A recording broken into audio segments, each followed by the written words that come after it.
for a proposed energy project in Luzerne-County is sparking debate in Sugarloaf Township. PPL's plan to boost the electric grid with a 12-mile transmission line has property owners calling on the company to change its route. Tonight, Luzerne County Council may be voting on a moratorium that residents hope will strengthen their calls. Newswatch 16's Melissa Steininger, live from the Luzerne County Courthouse in Wilkes-Barre. Melissa. Yeah, Scott, that Luzerne County Council meeting is now underway, but it's unclear on if they're going to take up that moratorium. But those residents affected by this project say it's going to change their properties forever. From his back porch in Sugarloaf Township, John Zola has a view he treasures. So instead of this beautiful view, I'm going to be looking at these giant rusty poles and these giant wires just hanging down. His piece of paradise that PPL says is the perfect path for its new proposed project.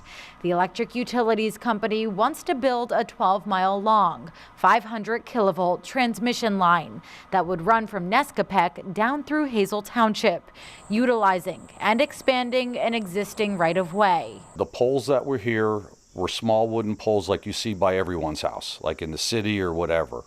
And you could live with those. But to put in industrial size stuff that you would only see in an industrial park in a beautiful place like this, or a lot of the houses along this line, it's just unthinkable. PPL says the line is needed to secure the region's power grid and to meet the growing surge for electricity across Luzerne County. The proposed route, which uses an already existing transmission corridor, is determined to be the most viable that will cause that least amount of impact while still delivering reliable power. But for Zola, the line would slice right through the mountain range behind his home, cutting through his daughter's property nearby as well.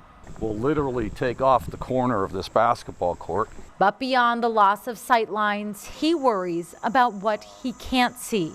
We're going to be exposed to electromagnetic fields 24/7. PPL wants to claim that there's no risk or danger.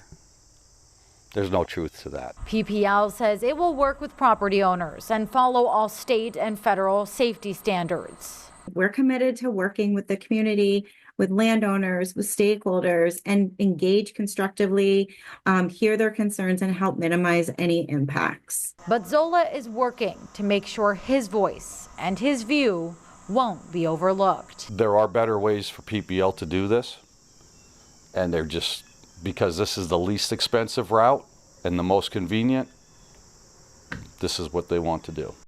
Again, it